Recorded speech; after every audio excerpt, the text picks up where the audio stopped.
नमस्कार, श्री स्वामी समर्थ सगळ्यांना। तर तुमचं परत एकदा मी स्वागत करते माझ्या नवीन व्हिडिओमध्ये। तर आज दहीहंडी आहे, तर आज पाऊस तर काही थांबणार नाही आहे। तुम्ही बघत असाल की पाऊस चालूच आहे, मागे पण पाऊस चालूच आहे। तर सगळ्यांना दहीहंडाच्या खूप शुभेच्छा, गोपाळकालाच्या शुभेच्छा।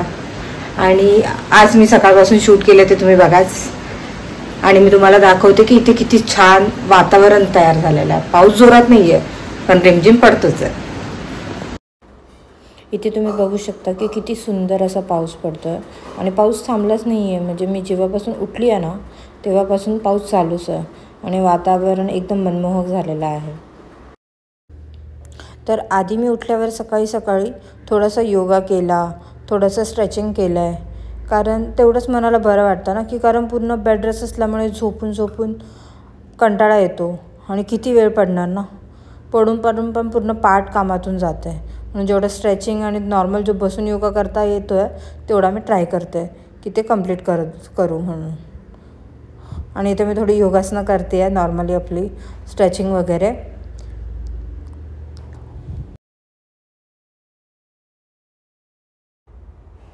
त्यानंतर मी इथे गणपतीला आणि स्वामींना अभिषेक घातला आहे आणि थोडं वाचन केलेलं आहे। आणि त्याच्यानंतर मम्मीने मला असे मस्त एकदम मऊ असे उत्तप्पा बनवून दिला होता, आणि खूप छान झाला होता। म्हणजे मी ट्राय करते की दर दिवशी वेगवेगळं काहीतरी नाश्त्याला ट्राय करू। आणि तिने ते उत्तप्पा टाकला, आणि त्याच्यावर तिने नंतर कांदा, मिरची आणि कोथिंबीर टाकली होती। आणि तुम्ही पण एकदा ट्राय करा, खूप छान लागतो आणि एकदम इझी आहे बनवायला।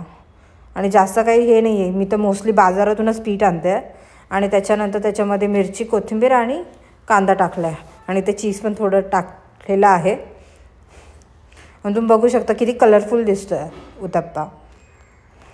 आणि हा आता रेडी झालेला आहे।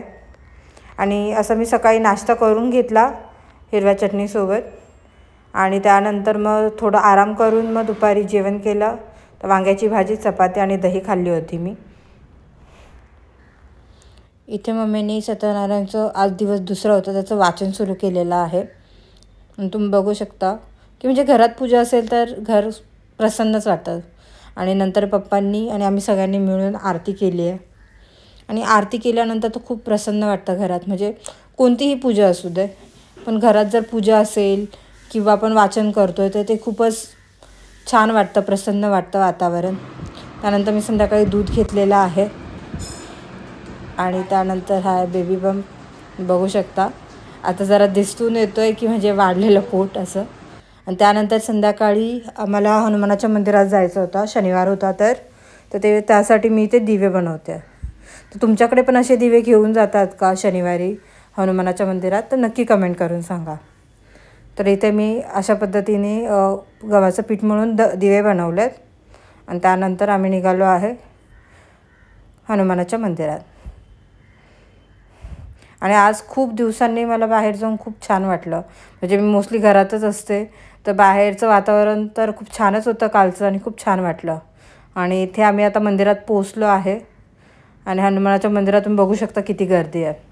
तर श्रावणातले शनिवार आहेत, तर खूप जणांनी असे दिवे पेटवतात, गव्हाच्या पिठाचे दिवे बनवून हनुमानांना दाखवतात, आणि एकदम वेगळंच वातावरण होतं, एकदम प्रसन्न आणि फुल भक्तिमय वातावरण होतं तिथे।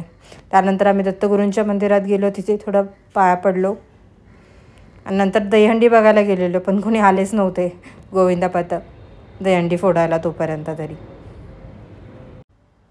तर मी रात्रीचं जेवण जेवली, डाळ, भात, भाजी, चपाती, आणि सगळ्यांनी एकत्र बसून जेवण केलं, तर खूप छान वाटलं। तर तुम्हाला आजचा ब्लॉग कसा वाटला ते नक्कीच कमेंटमध्ये सांगा, आणि लाईक, शेअर आणि सबस्क्राईब करायला विसरू नका। थँक्यू।